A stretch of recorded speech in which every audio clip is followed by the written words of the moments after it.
মমতা বন্দ্যোপাধ্যায় একসময় রাজনীতি করেছেন এবং সেই অভিনয়টা অভিষেক বন্দ্যোপাধ্যায় সফলতা পাবেন না। অভিষেক বন্দ্যোপাধ্যায় চাইছে যে আমাকে নাটক করবার সুযোগ করে দাও, কিন্তু হসপিটাল কর্তৃপক্ষ বা ডাক্তার মশাইরা আমার মনে নেই নাটক করার সুযোগটা দেবেন। পুরোটা একটা নাটক চলছে অভিষেকের, হসপিটালে ভর্তি হলে কিচ্ছু হয়নি। আমি বলবো বাথরুমে গিয়ে গোবর জলে ভালো করে পরিষ্কার হয়ে যান, তারপর ভালো করে স্নান করে নিন, ভালো হয়ে যাবে। অভিষেক বন্দ্যোপাধ্যায় এখন অনেক কিছু বলবেন। ভোটের আগেও তিনি অনেক কিছু বলতেন। ভোটের আগে বলতেন ডিজে বাজাবেন, কীর্তন শোনাবেন, আরও অনেক কিছু করবেন। এখন জনগণ তাকে সব কিছু শোনাচ্ছে। বিজেপির কর্মীরা তো চোর বলছে না, চোর তো বলছে সাধারণ মানুষ। আমরা তো তৃণমূলকে বলছি যে যারা ছিলেন তাদের মধ্যে কজন আপনি বিজেপির মিছিলে তাদেরকে দেখেছেন, আপনারা তাদের পরিচয় দিয়ে জানান। আপনারা এই চ্যালেঞ্জটা নিন। আপনাদের তো বিরাট আইটি টিম আছে, সেই আইটি টিমকে দিয়ে দেখাতে বলুন কতজন বিজেপির আছে। সাধারণ মানুষ চাকরি পায়নি, চাকরি বিক্রি হয়ে গেছে, তারা এসে চোর বলছে। আর চোর বলবেই না কেন? কাকুর অডিও রেকর্ডে তো অভিষেক বলে একটা নাম এসেছে, সেটা নিশ্চয়ই অভিষেক বচ্চন নয়। সোনারপুরে প্রবল জনরোষে অভিষেক বন্দ্যোপাধ্যায় গ্রেপ্তার করা হয়েছে 5 জনকে। গতকাল আপনারা জানেন যে সোনারপুরে পৌঁছানোর পরেই জনরোষের মধ্যে পড়েন অভিষেক বন্দ্যোপাধ্যায়। তার কলার ধরে টানাটানি করা হয়, তার উদ্দেশ্যে ডিম জুতো ঝাঁটা ছোড়া হয় এবং চোর স্লোগানও ওঠে তাকে ঘিরে। আর এই ঘটনায় ইতিমধ্যেই 5 জনকে পুলিশ গ্রেপ্তার করেছে বলে জানা যাচ্ছে। আমাদের প্রতিনিধি পার্থপ্রতিম ঘোষ আমাদের সঙ্গে রয়েছেন। পার্থ, যে 5 জনকে পুলিশ গ্রেপ্তার করেছে তাদের বিরুদ্ধে কি কি ধারায় মামলা রুজু করা হয়েছে বলে জানতে পারছো?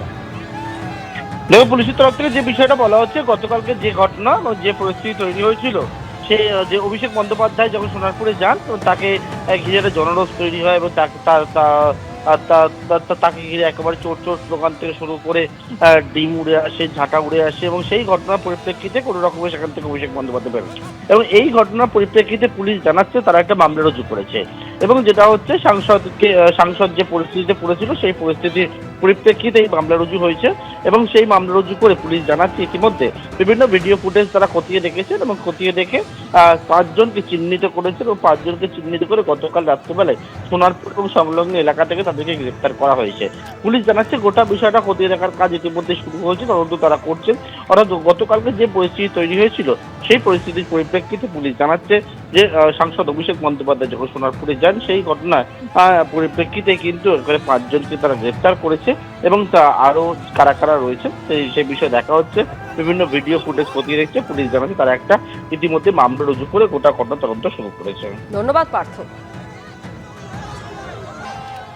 এদিকে গতকালই আপনারা জানেন সোনারপুরে নিহত দলীয় কর্মীর বাড়িতে যাবার সময় ঠিক কি পরিস্থিতি তৈরি হয়। ব্যাপক জনরোষের মধ্যে পড়েন অভিষেক বন্দ্যোপাধ্যায়। একদিকে যেমন চোর চোর স্লোগান ওঠে, অন্যদিকে তৃণমূলের সর্বভারতীয় সাধারণ সম্পাদককে লক্ষ্য করে ছোড়া হয় ডিম জুতো কাদা এবং দেখানো হয় ঝাঁটাও। তার জামার কলার ধরেও টান দেওয়া হয়।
এবিপি আনন্দ, এগিয়ে থাকে, এগিয়ে রাখে।